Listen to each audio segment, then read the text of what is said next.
Good afternoon, class 7th. Today we will start a new topic of Delhi Sultanate, a closer look administration and consolidation under Khaljis and Tughlaqs. एक हम closure look लेंगे administration किस तरह से run किया जाता था खलजी और तुगलक्स के किंगडम के दौरान. तो let's read it. The consolidation of kingdom as vast as the Delhi Sultanate needed reliable governor and administrator. तो जैसे जैसे जो किंगडम था वो कंसोलिडेट हुआ, वो इकट्ठा किया गया किंगडम को.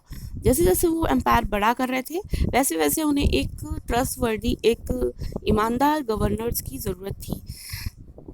इसके बजाय कि हाईली वेल्थी या बहुत जो एरिस्टोक्रेट या नोबल मैन होते हैं उसको अपॉइंट करने के बजाय उनको एक ईमानदार गवर्नर्स की ज़रूरत हुई. तो क्या हुआ, the early Delhi Sultan specially Iltutmish. तो जो अर्ली सुल्तान्स में जो स्पेशली इल्तुतमिश की बात हो रही है, उसने क्या फेवर करा, एक चीज़ फेवर करी कि स्पेशल स्लेव्स परचेज किए. उसने एक ऐसे स्पेशल गुलाम जो थे वो खरीदे मिलिट्री सर्विस के लिए, जिसको बंदगन कहते थे पर्शिया में. बंदगन का मतलब है slave in Persia. They were carefully train to man some of the most important political offices in the kingdom. तो वो उसको एक स्पेशल पॉलिटिकल पोस्ट ऑफर करने के लिए बचपन से ही ट्रेन करना स्टार्ट कर दिया. बचपन से ही उन खरीदे हुए स्लेव्स को. Since they were totally dependent upon their master, क्योंकि वो टोटल अपने मास्टर पर डिपेंड होते थे, क्योंकि उनकी ट्रेनिंग की जाती थी, वो अपने मास्टर, अपने स्वामी का हुक्म मानते थे. तो वो अपने पूरी तरह से अपने मास्टर पे निर्भर होते थे. तो वो बहुत ही ईमानदार भी होते थे. द सुल्तान को ट्रस्ट, तो सुल्तान उन पर ट्रस्ट भी कर लेता था, क्योंकि क्यों भी वो उसकी हर बात मानते थे. एंड रिलाई अपॉन देम, और उन पर भरोसा कर सकते थे. Let's come to our next page. We will start reading from here.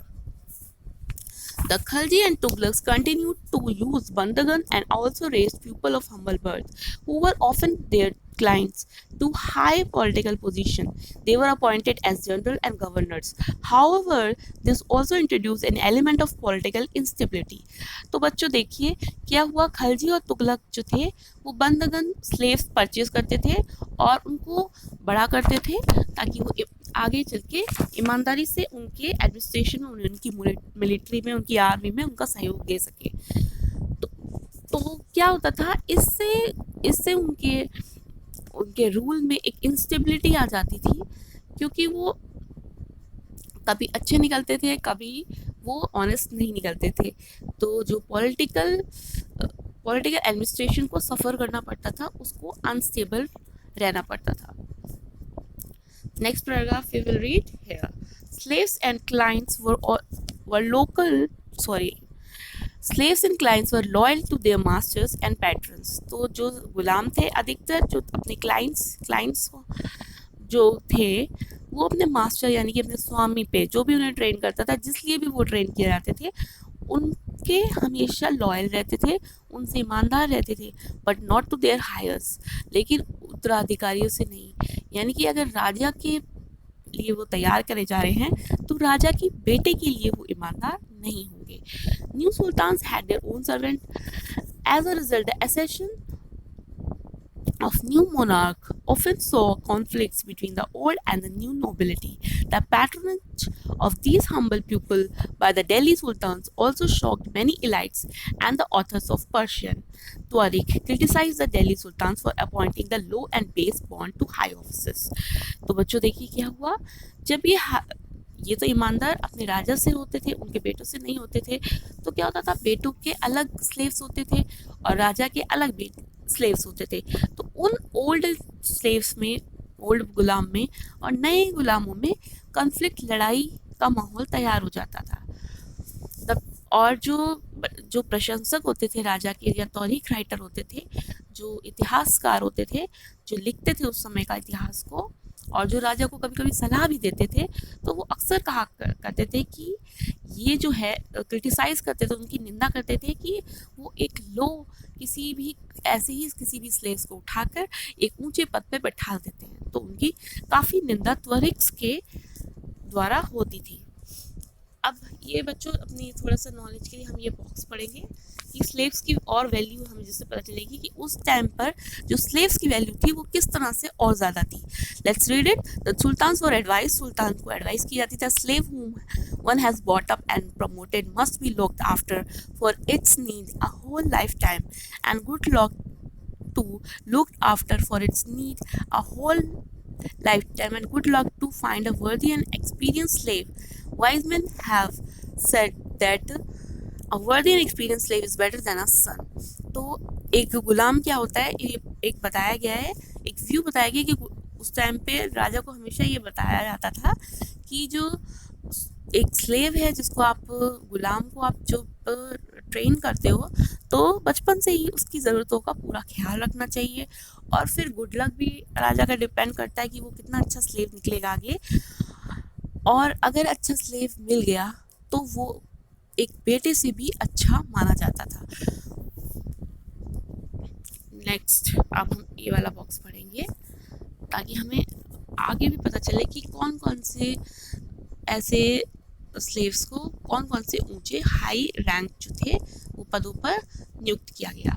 Let's read it. Sultan Muhammad Tughlaq appointed Aziz Kumar, a wine distiller, Firuz Azam, a barber, a Manka Tabak, a cook, and 2 gardeners, Ladda and Pira, to high administrative posts. यानी कि सुल्तान मोहम्मद तुगलक ने क्या किया, अजीम कुमार जो कि wine बनाने वाला था, वाइन बनाता था, उसको, एक बार्बर को, फिरोज नाम के, मनका जो एक खाना बनाने वाला रसोइया था, या और 2 माली लद्दा एंड पीरा, इनको हाई एडमिनिस्ट्रेटिव पोस्ट पर नियुक्त कर दिया. इनको हाई रैंक जो थी वो अपने रूल के दौरान दी. तो एक ज़ियादुद्दीन, नेक्स्ट पढ़िए, ज़ियादुद्दीन बरानी, अ मिड 14th क्रॉनिकलर. तो एक क्रॉनिकलर था, हिस्ट्री राइटर था ज़ियादुद्दीन नाम का. उसने क्या रिपोर्ट किया, appoint as a sign of sultan loss political judgement and incapacity of to rule.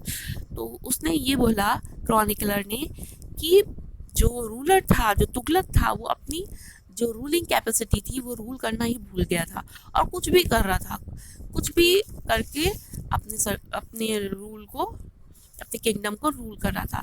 तो वो अयोग्य राजा थे जो कि राज कर रहे थे उस टाइम पे.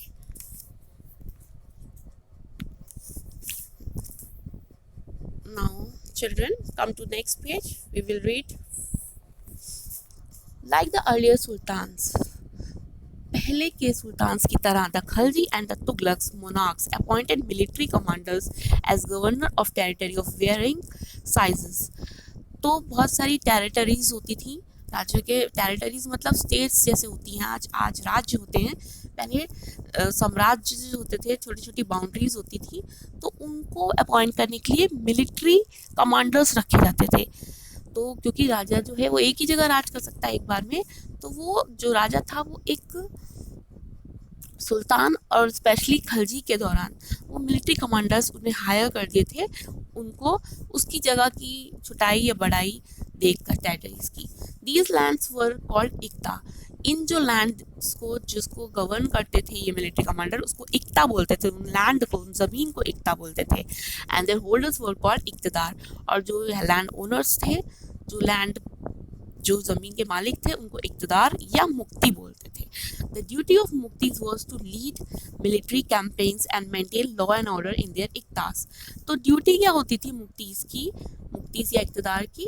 उनकी ड्यूटी थी मिलिट्री कैंपेन्स, यानी कि मिलिट्री में जो भी निर्देश आते थे उसको चलाना, and maintain law and order. और जो वहाँ पे जो भी उनकी टेरिटरी है वहाँ पर नियम कानून व्यवस्था को लागू कराना. In exchange of their military services. अब जब वो मिलिट्री सर्विसेज लेते थे, यानी कि वो मिलिट्री सर्विसेज जो थे देते थे कमांडर्स, तो the muqtis collected the revenue of their assignments as salary. तो अब उनको सैलरी भी चाहिए थी कमांडर्स को जो लैंड को देख रहे हैं. तो वो क्या करते थे, वो रेवेन्यू यानी कि जो टैक्स होता था किसानों से, वहाँ के जो नेटिव्स किसान होते थे उनसे रेवेन्यू, उनसे टैक्स लेते थे और अपनी सैलरी उससे बनाते थे. Control over muktis was most effective if their offices was not inheritable and if they were assigned iktas for a short time of period of time before being shifted. अब मुक्ति का जो कंट्रोल था वो बहुत ही इफ़ेक्टिव था, बहुत ही प्रभावी था, क्योंकि इनके इनहेरिटेंस नहीं होते थे, क्योंकि एक मुक्ति होती थी फिर उसका जो बेटा था वो मुक्तिदार नहीं बनता था, मुक्तिदार या इक़्तिदार नहीं बनता था। तो क्या होता था, तो शॉर्ट पीरियड के लिए कोई ना कोई उसको अपॉइंट कर दिया जाता था। मान लीजिए किसी की डेथ हो जाती है या किसी कारणवश उसको हटाया जाता है, तो शॉर्ट पीरियड के लिए दूसरे मुफ्तीज़ को इक़्तिदार को अपॉइंट किया जाता था। तो इससे क्या होता था, बहुत ही वो गलत टैक्स जो थे वो किसानों से वसूलते थे। These harsh condition of service were regularly imposed during the reigns of the Alauddin Khilji and Mohammad Tughlaq. तो मोहम्मद तुगलक और अलाउद्दीन खिलजी के शासन के दौरान बहुत ही ज़्यादा बेरहमी से, बहुत हार्श तरीके से ये टैक्स वसूला जाता था। Accountants were appointed by the state to check the amount of revenue collected by the muftis. Care was taken that the muftis collected only the taxes prescribed by the state and that he kept the required number of soldiers. तो ये चीज़ के लिए accountant जो थे वो higher किए जाते थे। अकाउंटेंट मतलब जो देखता था कि पैसा कहाँ से आ रहा है और कहाँ जा रहा है पैसा। तो अकाउंटेंट्स भी रखने पड़ते थे मुफ्तीज़ को देखने के लिए, यानी कि जनरल कमांडर्स को देखने के लिए, क्योंकि वो जो थे वो ज़रूरत से ज़्यादा लगान या रेवेन्यू जो थे टैक्सेस कलेक्ट कर लेते थे, जितना कि उनके राजा ने इम्पोज किया है या राजा ने लागू करवाया है। तो ये सब भी चेक करना पड़ता था अकाउंटेंट्स के थ्रू। तो इस तरह से देख सकते हैं आप कि कितना मुश्किल हो जाता था टैक्सेस को देना।